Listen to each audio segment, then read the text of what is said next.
بغیر اب یہ بیک گراؤنڈ کیا ہے؟ یہ علم کے بغیر نہیں آئے گا. علم سیکھو اور سادات تو زیادہ سیکھو. پڑھو اور سب پڑھو، صرف سادات سب پڑھو. کم سے کم ہر لڑکا، ہمارا خاندان کا ہر فرد کم سے کم گریجویٹ ہونا چاہیے. 10ویں 12ویں پڑھا کر اور صرف گریجویٹ نہیں ہو، بلکہ فرض علوم جتنا علم سیکھنا ایک مسلمان پہ فرض ہے، اسلامی علوم اس کو آنا چاہیے. طلاق کے مسائل، نکاح کے مسائل، وضو کے مسائل، نماز کے مسائل، قرآن اچھا پڑھ کے آنا چاہیے. کسی لباس میں ہو، جینس میں ہو، ٹی شرٹ میں ہو، کھلے سر ہو، جیسا ہو. اگر پکنک پر بھی چلا گیا، نماز کا وقت آیا تو اتنی صلاحیت ہمارے ہر بچے میں ہونی چاہیے کہ ہر بچہ کھڑے ہو کر امامت کر سکے.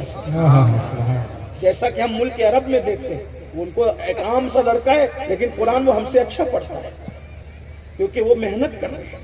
ہمیں بھی کرنا چاہیے. قرآن پڑھو، اچھے سے پڑھو، قرآن پڑھنا سیکھو.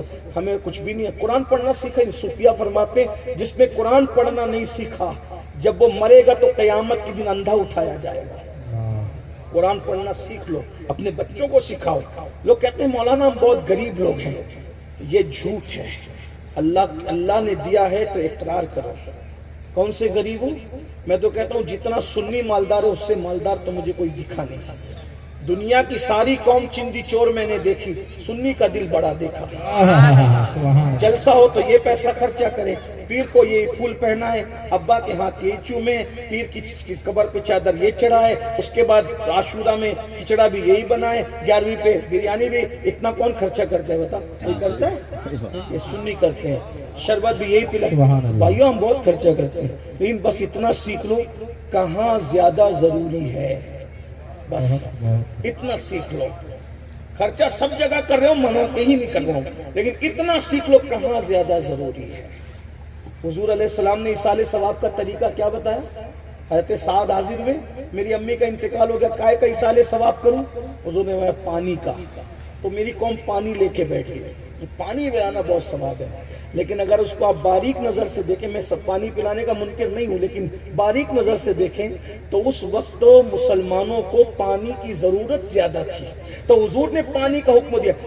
معاملہ پانی کا نہ تھا، معاملہ مسلمانوں کی ضرورت کا تھا. تو جس وقت پانی کی ضرورت تھی اس وقت پانی کا ایصال ثواب ہوا. اور اب مسلمانوں کو پانی اور کھانے سے زیادہ ضرورت تعلیم کی ہے، تو تعلیم کے ذریعے سے ایصال ثواب. ضرورت ہی اس بات کی ہے نا. بہرحال بات دور سے دور جاتی ہے. میں کیا کہہ رہا تھا، آگے بات کو چلو سمیٹ ہی لوں کہ ٹرپل طلاق کیوں آیا، اس کو ایک نظر میں سمجھا دوں. دیکھیے بہنوں کی خاص توجہ، کیونکہ لوگ ورغلاتے ہیں نا، آپ کو سمجھ میں آئے گی بات. عرب میں دستور یہ تھا کہ لوگ اپنی بیویوں کو 100 طلاق دیتے تھے. اور کیسے دیتے تھے وہ سنیے. طلاق دیتے تھے، طلاق دینے کے بعد پھر جب مدت ختم ہونے والی ہوتی تھی تو رجوع کر لیتے تھے. ٹھیک، ایک بار رجوع کیا، پھر وہ لٹک گئی، پھر طلاق دے دی، پھر لٹکا کے رکھا، پھر مدت ختم ہونے گئی، پھر رجوع کر لیا، پھر طلاق دے دی، لٹکا دیا. یعنی ایسے لٹکا کے اس کو سزا کے طور پہ رکھتے تھے. نہ وہ بیوی بن کے رہ سکتی تھی کہ راحت پائے، نہ طلاق پا کے کسی اور سے نکاح کر سکتی. 3 بار ہوا، 4 بار ہوا، 5 بار ہوا، 6 بار ہوا، 7 بار ہوا، 10 بار، 50 بار، 100 بار، ایسا لٹکا کے اس کی زندگی برباد. طلاق دی، رجوع کیا، طلاق دی، رجوع کیا، لٹکا کے رکھتے تھے. لیکن جب اسلام آیا تو دیکھا کہ عورت پہ ظلم ہو رہا ہے.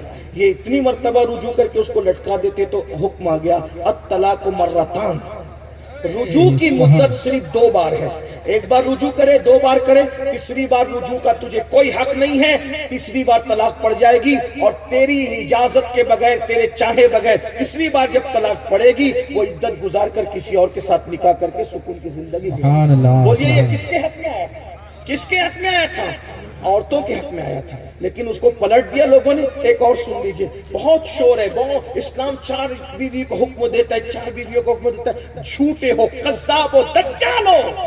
اسلام نے کوئی 4 بیوی کا حکم نہیں دیا، کوئی 2 بیوی کا حکم نہیں دیا، کوئی 3 بیوی کا حکم تو صرف 1 بیوی کا ہے بس. کوئی حکم نہیں. کھڑے ہو کر استنجا کرتے ہو اور چلے قرآن پڑھ سمجھانے لوگوں کو. ارے قرآن تو ایسے للو پپوؤں کے سمجھ میں نہیں آتا. قرآن کی تفسیر کرنے کے لیے کم سے کم